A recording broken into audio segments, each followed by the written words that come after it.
Industrialization in the last decades of the century was extremely, remarkably successful. Witte, with whose name we associate this great industrialization spurt, argued in a very conservative court, which was afraid of the consequences of industrialization. Witte argued that Russia needed to industrialize to remain a great power. In order for us to have an army, we have to be able to compete in terms of mobilizing, in terms of moving an armies around. And it was this sense of what we might call conservative modernization which convinced the relevant people.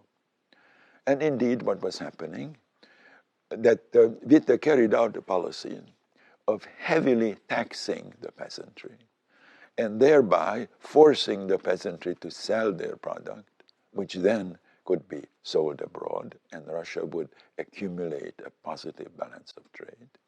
Setting high tariffs, again for the same reason, to have a positive balance of trade. And as a consequence, Witte, who was Minister of Finances, was able to put Russia on the gold standard. And the gold standard meant that various foreign capitalist entrepreneurs regarded Russia as a very safe investment, and foreign capital came into Russia in a very impressive fashion, which, by the way, would have the consequence that after the Russian Revolution, the French, who lent so much money to the Russians, were very much concerned about getting it back, and therefore took a more hostile stance to the Soviet state than they otherwise might have. But what was happening is that Witte, the policies which Witte introduced, resulted in building railroads, building large factories, steel and iron. That is, those first stages, the early stages of Russian industrialization, was very much comparable to what would happen a few decades later in Soviet industrialization, which also favored heavy industry as opposed to the production of consumer goods for obvious reasons. And indeed, the achievements of the railroad network, which was created during the Witte years, the building of the Trans-Siberian Railroad, a major undertaking, would have very positive consequences in the Soviet era, because the Russians did not have to start out the way, let's say, the Chinese and the Indians started out. However, the conservatism of the court was a handicap that is in the development of successful industrialization. The most notable aspect is that the Tsarist court was afraid of the power of education. And here, the comparison, which is often rightly made, is with Japan. Because the Japanese industrialization, the Japanese modernization took place at the same time, and Japan was much more successful. And that is, at least partially, can be explained by the spread of literacy in Japan, as against, in the case of Russia, where this did not happen. The point is that whatever social tension there was in Russia, and indeed there was, as became evident in 1904, 1905, was the consequence of the dynamism of Russian society rather than its backwardness. It was the consequence of industrialization. It was the consequence of the beginning of the creation of an industrial proletariat.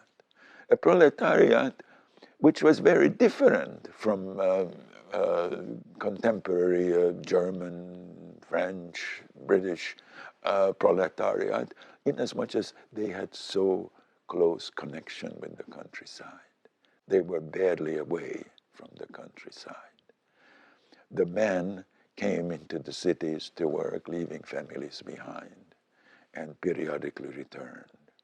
That is, they did not have the education, the ability to organize, which European working classes by this time, by the turn of the century, were able to have. But nonetheless, they were very miserable.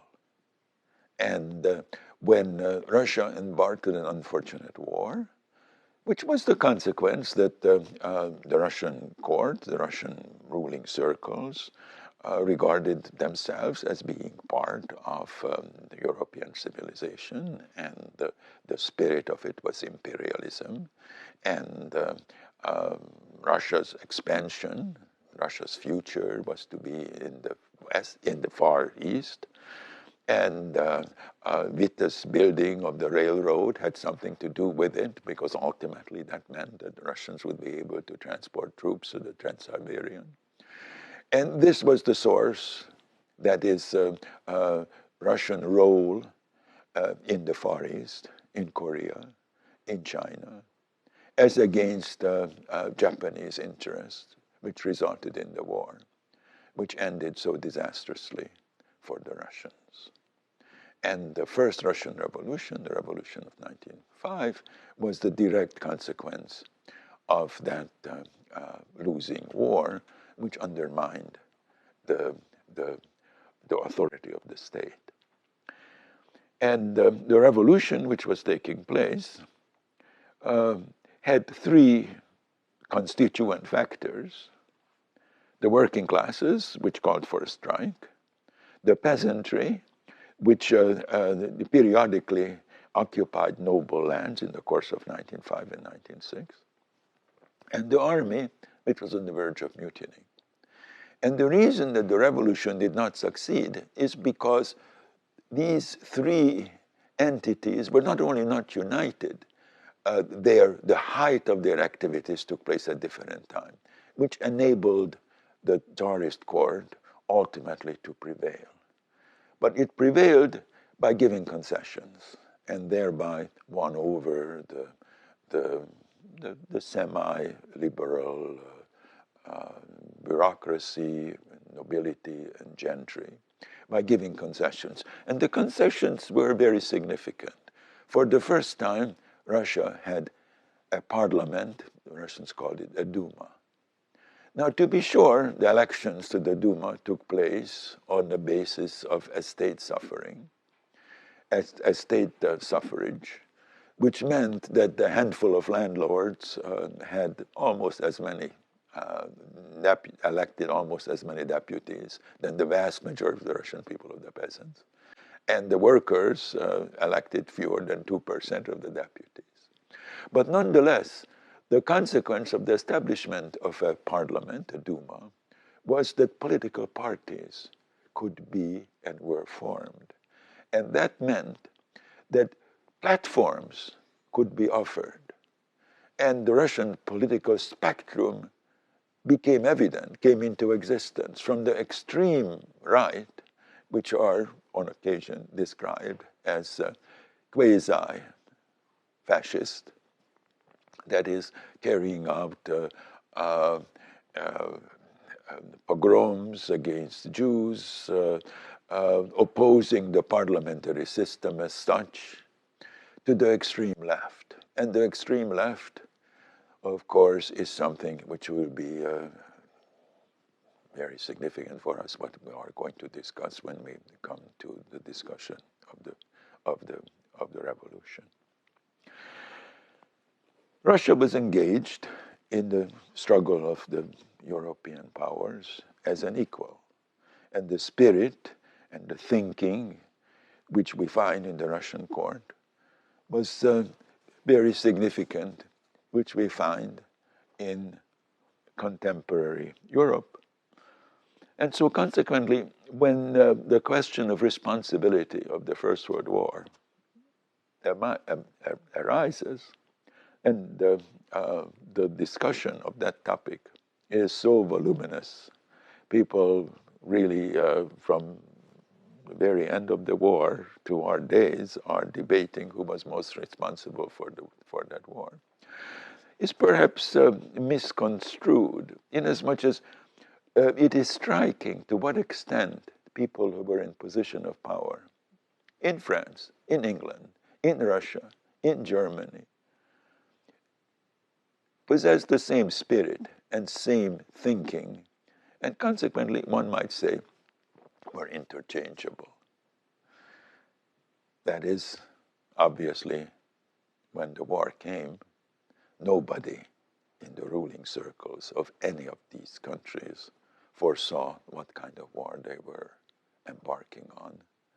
Nobody wanted the kind of war which actually came about.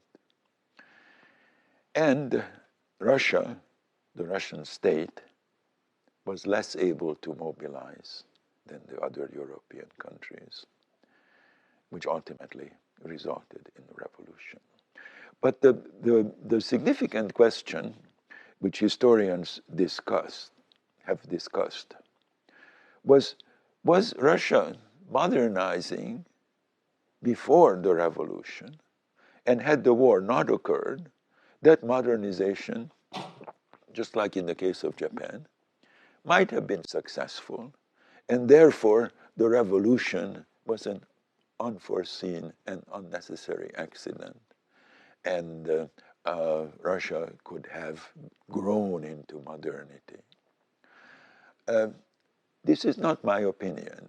In my opinion, the Russian state, in spite of the obvious achievements of industrialization, given the mentality of the ruling circles, was not such as to be able to modernize on its own.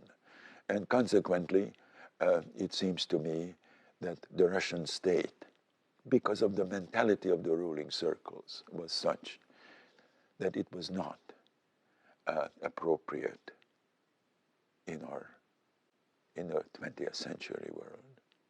And for me, the most striking example is something which took place in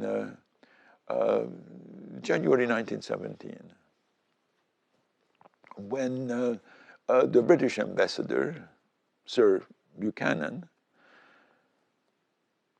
came to see the Tsar and expressed concern the ability of the Russian armies to resist the Germans, and said to the Tsar, "Sire, in order to fight this war successfully, you must regain the confidence of your people." And the Tsar responded, "Sir, it is the people who must regain my confidence." Now, to me, this is a crucial sentence, because it demonstrates the inability of the Tsarist court to understand the modern world.